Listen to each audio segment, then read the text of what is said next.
Imitação de Cristo, de Tomás de Kempis, 14ª parte.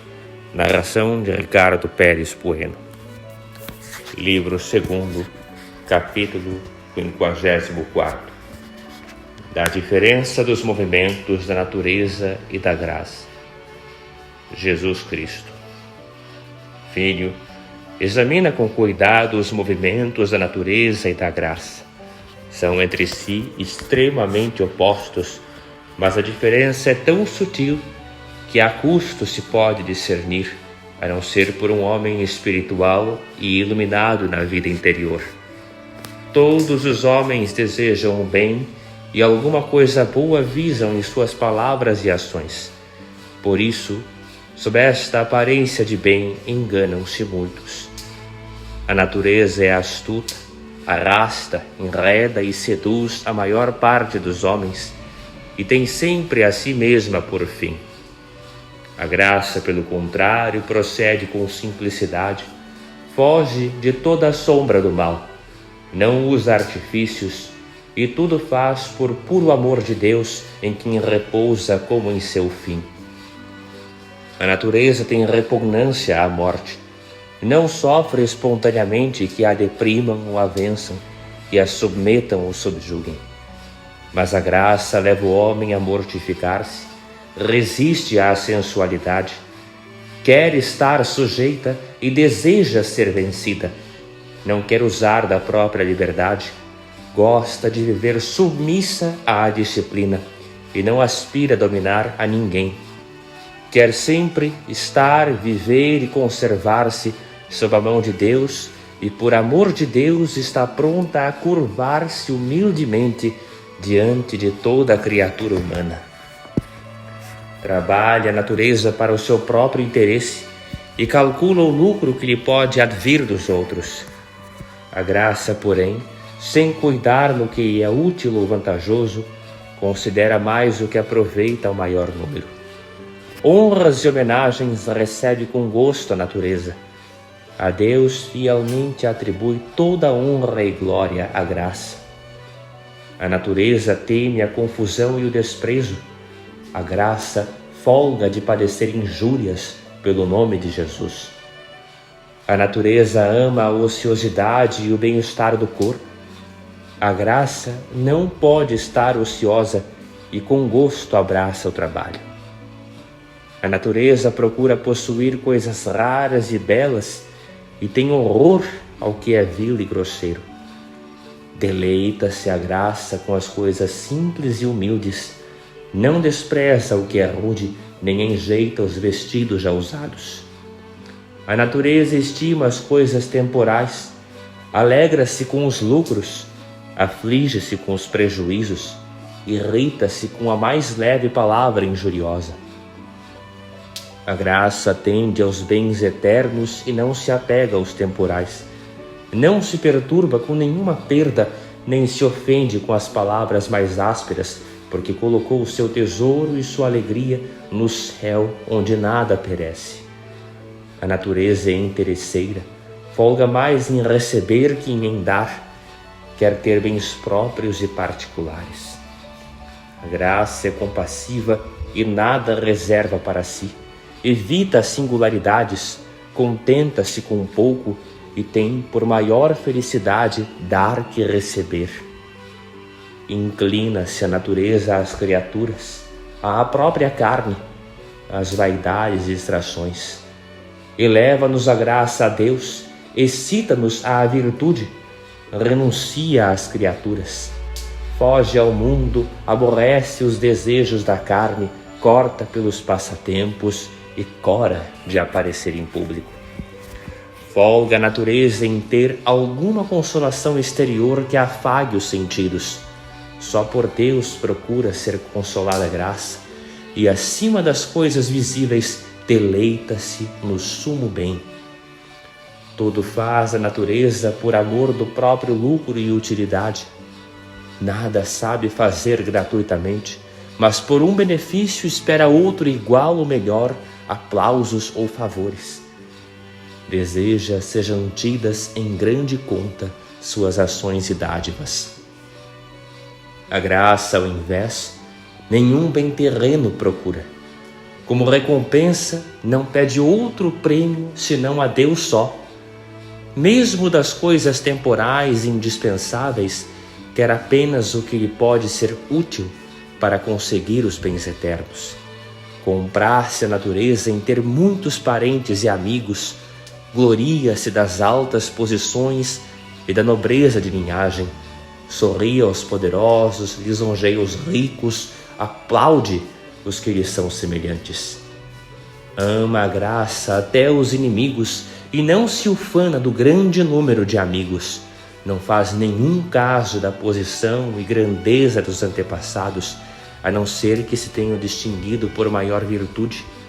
Favorece antes ao pobre que ao rico, compadece-se mais do inocente que do poderoso, alegra-se com as pessoas sinceras e aborrece as mentirosas, e não se cansa de exortar os bons a se esforçarem por ser melhores e assemelharem-se por suas virtudes ao Filho de Deus. A natureza está sempre pronta a queixar-se do que lhe falta ou a incomoda. Com grande constância, suporta a graça as privações. Tudo dirige a si a natureza. Por seus interesses, peleja e discute. A graça refere todas as coisas a Deus, origem de que dimanam. A si não atribui nenhum bem, nem de si presume com arrogância. Não porfia, nem prefere o seu parecer ao de outrem, mas submete todos os seus pensamentos e sentimentos à eterna sabedoria e ao divino juízo de Deus. A natureza é curiosa de saber segredos e ouvir novidades. Quer mostrar-se em público e experimentar muitas sensações. Deseja ser conhecida e atrair sobre si louvores e admiração. A graça não se preocupa com curiosidades e novidades, porque tudo isto nasce da corrupção antiga e nada há de novo e durável na terra. Ensina assim a reprimir os sentidos, a evitar a vã complacência e ostentação, a esconder humildemente o que é digno de elogio e admiração, e a não procurar na ciência, como em tudo mais, senão o que é útil e redunda em louvor e glória de Deus. Não quer louvores nem para si, nem para o que lhe pertence, mas deseja que Deus seja bendito em todos os dons que por puro amor nos dispensa. É esta graça, uma luz sobrenatural e um dom especial de Deus. É propriamente o sinal dos eleitos e o penhor da salvação eterna. Das coisas da terra eleva o homem ao amor das do céu e de carnal o transforma em espiritual. Por isto, quanto mais se reprime e vence a natureza, tanto mais abundante se infunde a graça, e com estas novas visitas, de dia para dia, se vai reformando o homem interior segundo a imagem de Deus. Capítulo 55. Da corrupção da natureza e da eficácia da graça divina. Alma fiel. Senhor meu Deus, que me criastes à vossa imagem e semelhança, concedei-me esta graça que me mostrastes tão excelente e necessária à salvação, de vencer a minha natureza corrompida que me arrasta ao pecado e à perdição. Sinto em minha carne a lei do pecado que se opunha à lei do meu espírito, que me leva como escravo a obedecer em muitas coisas à sensualidade. E não posso resistir às paixões que em mim excita, se me não assistir vossa santíssima graça infundida com amor ardente em meu coração. Necessária é a graça e uma grande graça para vencer a natureza inclinada ao mal desde a infância.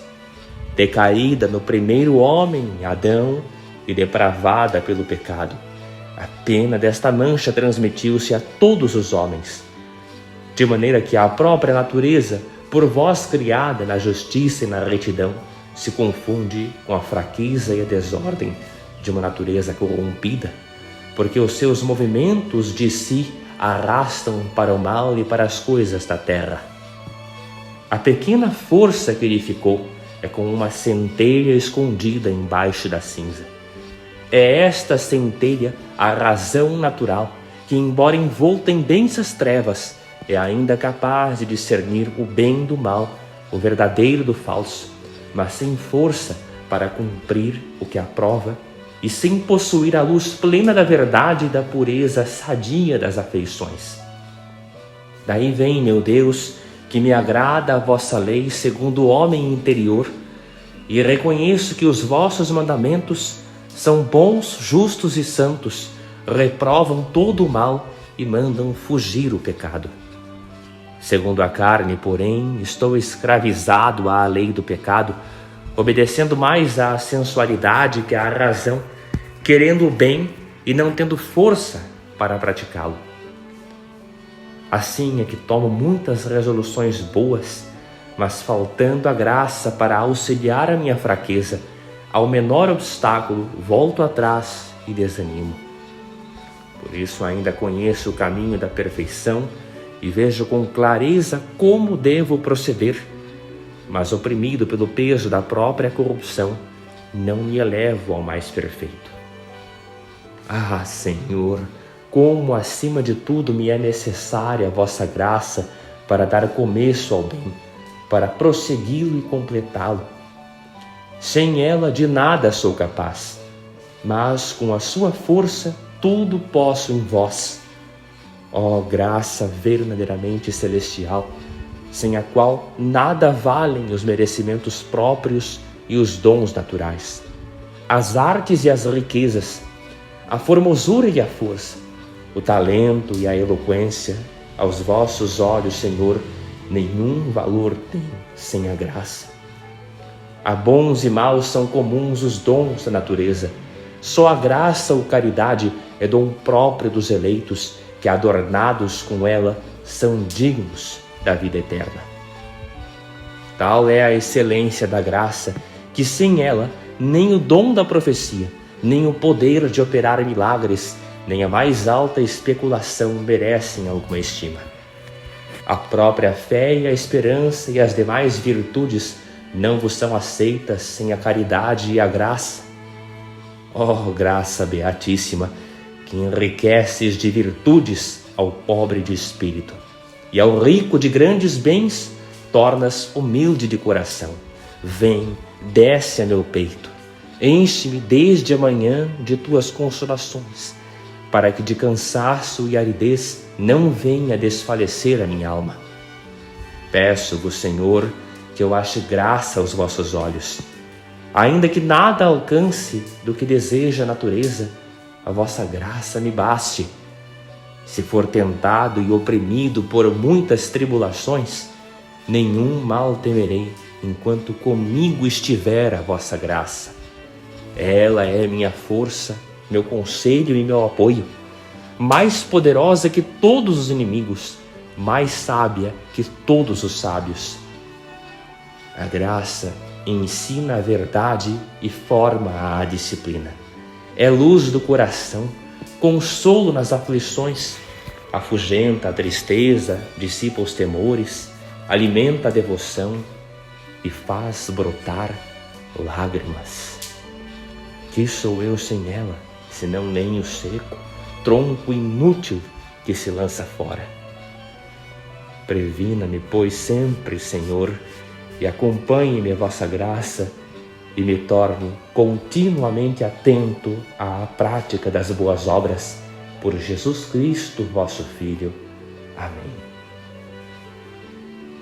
Capítulo 56. De que devemos renunciar a nós mesmos e imitar a Jesus Cristo levando a cruz. Jesus Cristo, Filho, quanto mais conseguires sair de ti, tanto mais poderás chegar a mim. Assim como nada desejar de fora produz a paz interior, assim deixar-se internamente a si une a alma a Deus. Quero que aprendas a perfeita renúncia de ti na minha vontade, sem repugnância e sem queixa. Segue-me, Eu sou o caminho, a verdade e a vida. Sem caminho não se anda, sem verdade não se conhece, sem vida não se vive. Eu sou o caminho que deves trilhar, a verdade que deves crer, a vida que deves esperar. Eu sou o caminho sem perigo, a verdade sem erro, a vida sem morte. Eu sou o caminho direito, a verdade suprema, a vida verdadeira, a vida bem-aventurada, a vida incriada.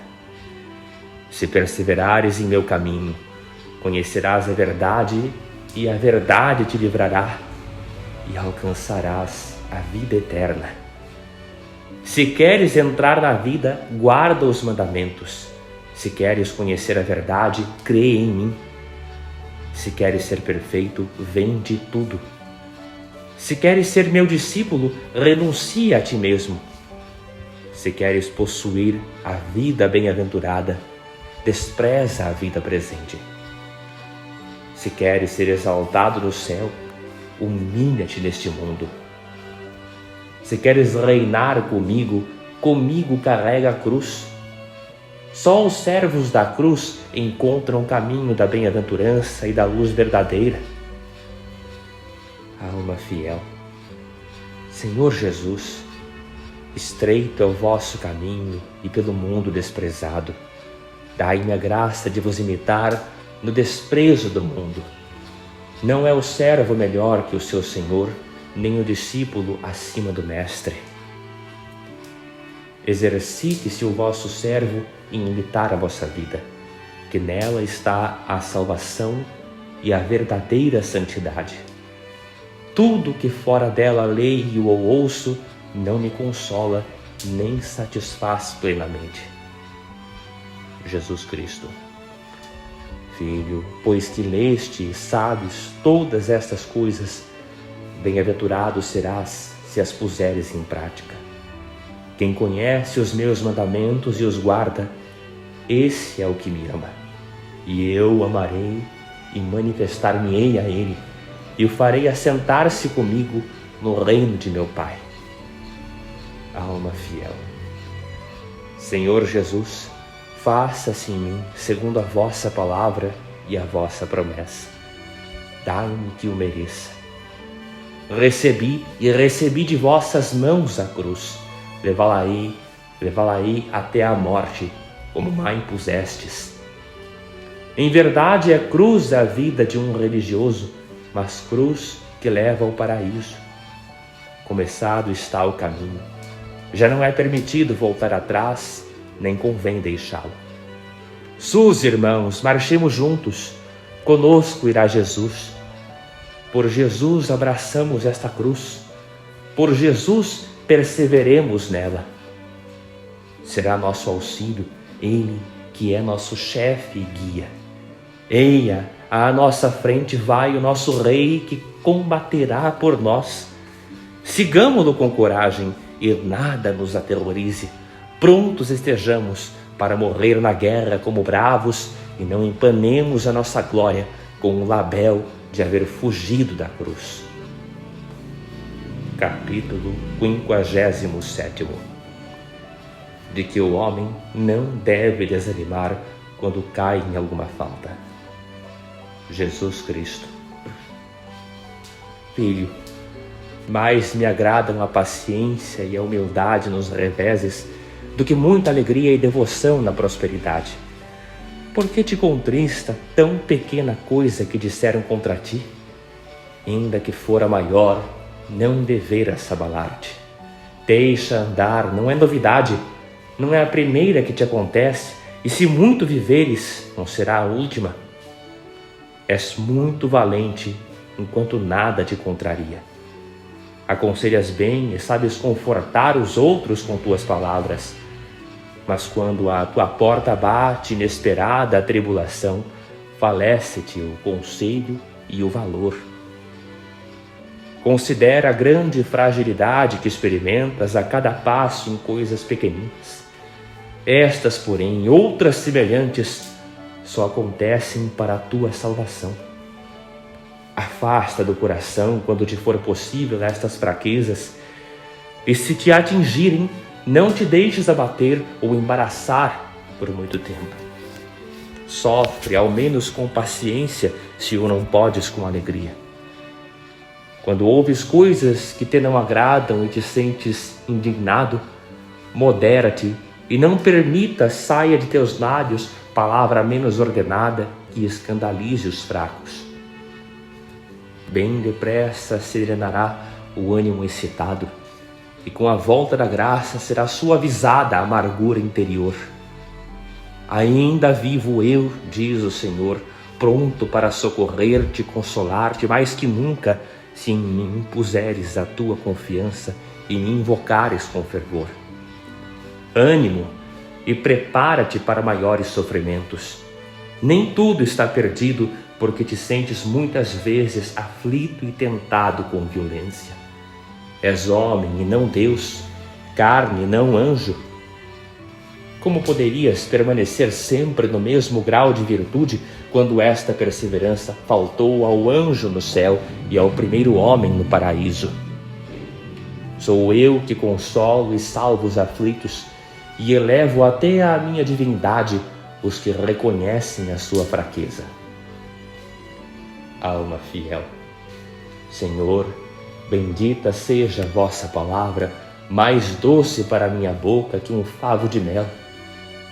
Que faria eu no meio de tantas tribulações e angústias, se me não confortasseis com as vossas santas palavras? Contanto que chegue afinal ao porto da salvação, que se me dará do que e do quanto houver sofrido? Dai-me um bom fim, dai-me um feliz trânsito deste mundo. Lembrai-vos de mim, Deus meu, e guiai-me pelo caminho reto para o vosso reino. Assim seja. Capítulo 58.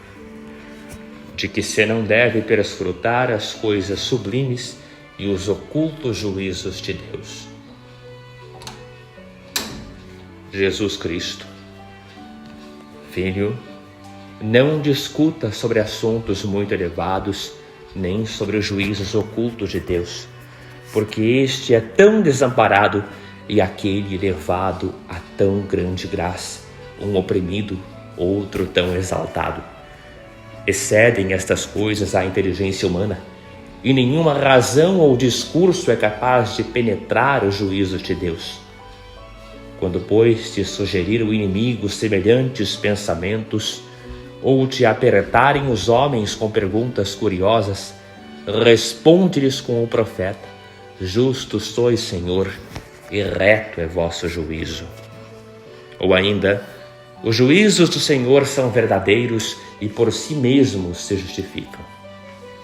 Meus juízos hão de ser temidos, não discutidos, porque ao entendimento humano são incompreensíveis. Tampouco te ponhas a disputar sobre os merecimentos dos santos e a indagar se este é mais santo do que aquele, ou qual é maior no reino dos céus. Estas indagações geram muitas vezes discórdias ou contendas inúteis, e também alimentam o orgulho e a vanglória, de que nascem invejas e discussões, porque este pretende soberbamente preferir um santo àquele outro. Querer saber e investigar semelhantes coisas, longe de produzir algum fruto, desagrada aos santos, que eu não sou Deus de discórdias, senão de paz. E a paz consiste mais na verdadeira humildade do que na própria exaltação. Alguns, por zelo de amor, se afeiçoam mais vivamente a um santo do que a outro, mas é preferência que vem antes dos homens do que de Deus. Sou eu o Criador de todos os santos. Eu dei-lhes a graça e distribuí-lhes a glória. Sei os merecimentos de cada um e preveni-os com as bênçãos de minha doçura. Conheci-os e amei-os antes de todos os séculos. Eu os escolhi do mundo e não eles a mim. Chamei-os por mera graça. Na minha misericórdia atraí-os a mim e através de 1000 tentações levei-os a salvamento.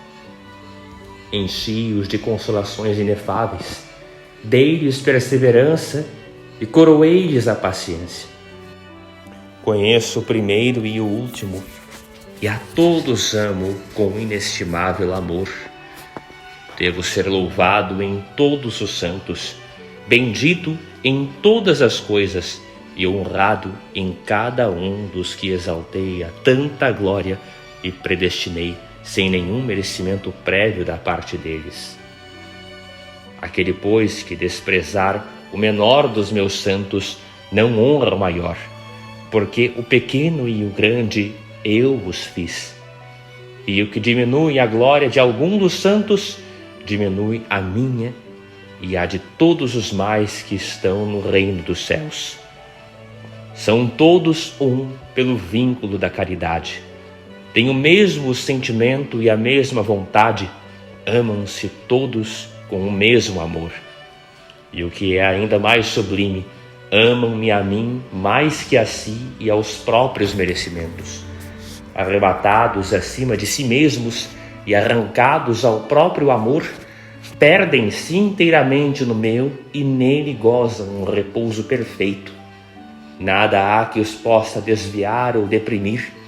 Cheios de eterna verdade, ardem no fogo da caridade inextinguível. Calem-se, pois, e não discutam acerca do estado dos santos, os homens carnais e sensuais, que não sabem amar senão os próprios prazeres. Tiram e acrescentam conforme a sua inclinação, sem cuidar no que apraz à eterna verdade. Em muitos é isso ignorância, principalmente naqueles que, pouco esclarecidos, raras vezes são capazes de amar alguém com um amor perfeito e puramente espiritual. Um afeto que tem ainda muito de natural e uma amizade toda humana leva-os a preferir este ou aquele santo e imaginam depois as coisas do céu como as da terra. Há, porém, uma distância incomensurável entre o que pensam os imperfeitos e o que descortinam os esclarecidos pela luz do alto. Evita, pois, filho, discorrer curiosamente sobre o que excede a tua capacidade. Antes trabalha com ardor e esforça-te por alcançar um lugar, ainda que ínfimo, no reino dos céus. Mesmo se alguém viesse a saber quem é mais santo ou maior no reino dos céus, de que lhe aproveitaria este conhecimento se dele não tirasse motivo para humilhar-se em minha presença e prestar ao meu nome maiores louvores? Muito mais agradável a Deus é aquele que pensa na gravidade de seus pecados e na insuficiência de suas virtudes e na distância que os separa da perfeição dos santos, do que o que se põe a disputar sobre a superioridade ou inferioridade de sua glória. Melhor é invocar os santos com preces e lágrimas devotas e implorar-lhes humildemente o patrocínio glorioso do que perscrutar os seus segredos com vã curiosidade.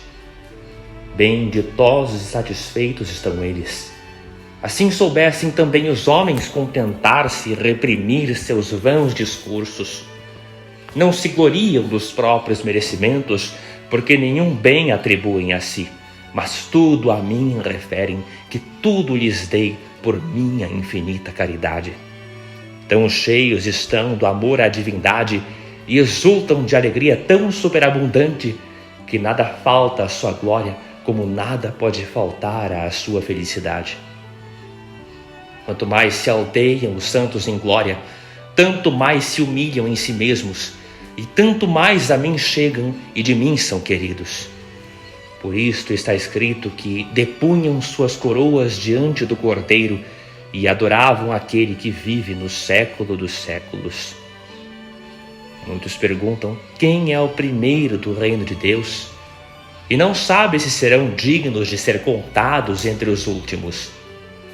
Grande coisa é ser o menor no reino dos céus, onde todos são grandes, porque todos serão chamados filhos de Deus e o serão na realidade.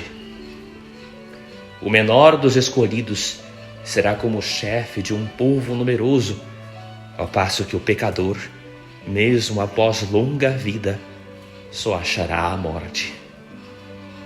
Quando perguntaram aos meus discípulos quem era o maior no reino dos céus, ouviram esta resposta: se vos não converterdes e tornardes como crianças, não entrareis no reino dos céus.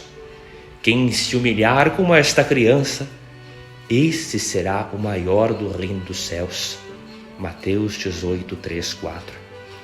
Ai dos que se dedignam de humilhar-se espontaneamente com os pequeninos. Baixa é a porta do reino dos céus, e não lhe estará a entrada. Ai também dos ricos que têm aqui as suas consolações, quando no reino de Deus entrarem os pobres, eles ficarão fora pranteando. Alegrai-vos, humildes, exultai, pobres, porque vosso é o reino de Deus, se já se vê trilhardes o caminho da verdade.